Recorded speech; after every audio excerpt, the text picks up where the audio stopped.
So, we have this presidential election coming up, in case you hadn't heard.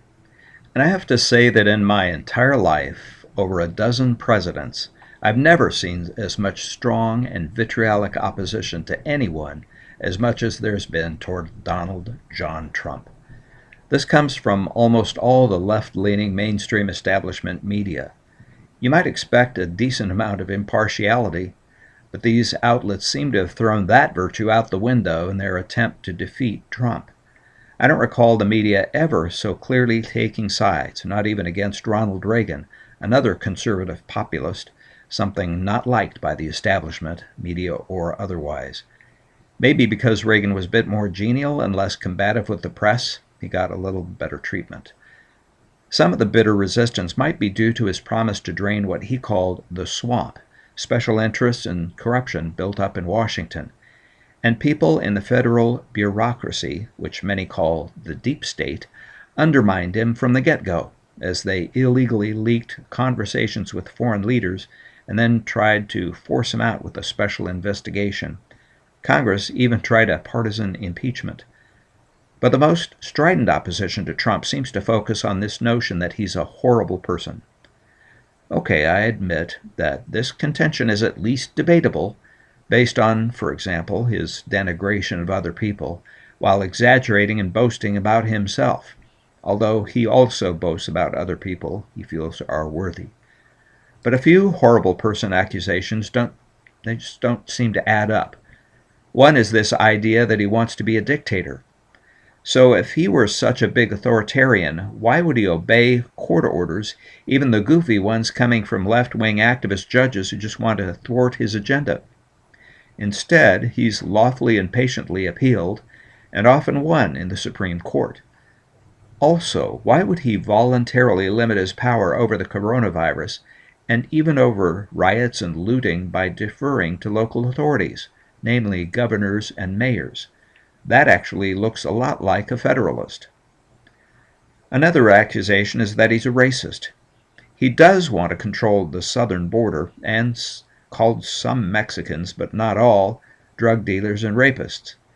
Maybe if lots of dangerous Canadians were sneaking across the border, he would talk about them, but they're not. After the protests in Charlottesville a couple years ago, many claimed he said that there were very fine people on both sides, but he specifically excluded white supremacists and neo-Nazis from that statement, saying he only meant people who wanted to save the Robert E. Lee statue. He has repeatedly condemned white supremacists, so the media's continual demand that he do it again shows they just want to keep the accusation alive. Trump wasn't even accused of racism until he ran as a Republican, which some Dems claim makes you one automatically. But in 1999, even Jesse Jackson awarded Donald Trump the Commitment to Diversity Award. Was he wrong about that? The charge that Trump is in it for the money makes the least amount of sense to me.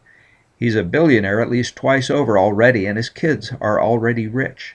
Forbes estimated, in fact, in October 2018, that he had actually lost $1 billion of his wealth the first couple years of his presidency. Of course, one good reason Trump was elected was that he could take on the swamp and not be corrupted, because he didn't need the money. There are other horrible person accusations. A columnist here in our major newspaper wrote, "Trump doesn't care about anyone besides himself."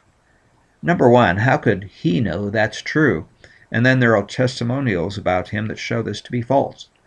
But among Trump haters, you could say just about anything bad and have their heads nodding up and down in agreement. And it doesn't help that the president is given to off-the-cuff, imprecise tweets and such, which give his enemies a chance to jump all over him. And they're more than happy to do it.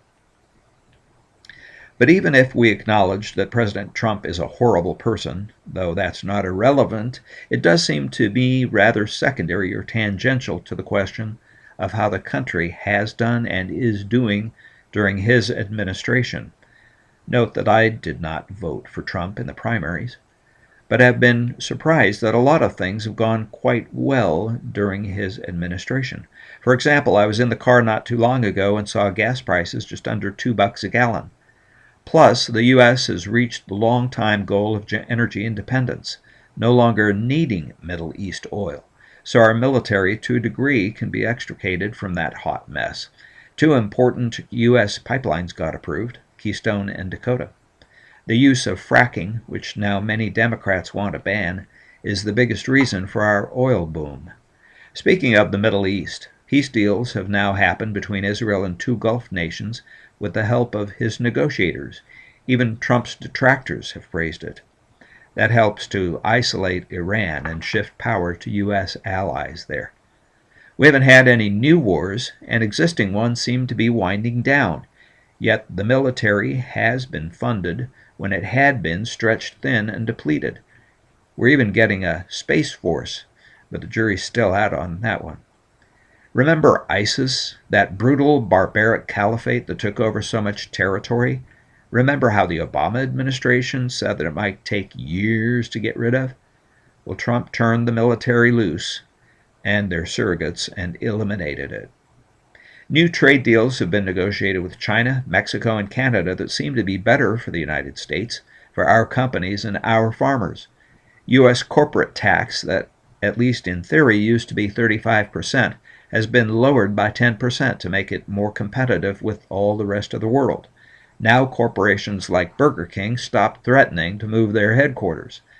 Excess regulations have been cut and modernized to make a better environment for business, and especially less time for various projects to get approved.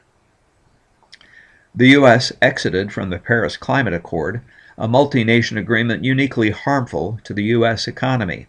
And the economy, by the way, was doing very well indeed prior to the coronavirus shutdowns. Stock prices have been good. That means my 401k, thank you. I clearly recall stock prices starting going up right after Trump was elected, and outside of a couple corrections, that's been the general direction. Help wanted signs were up all over the place, even here in Ohio before the virus, and also now as the economy recovers. Prior to COVID-19, we had record low levels of unemployment among most groups, such as blacks and Hispanics.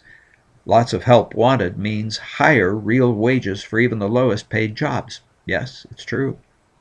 Trump has lowered drug prices and is taking on Big Pharma to try to get prices down closer to what they are in Canada, so us older folks don't have to go up there for our drugs.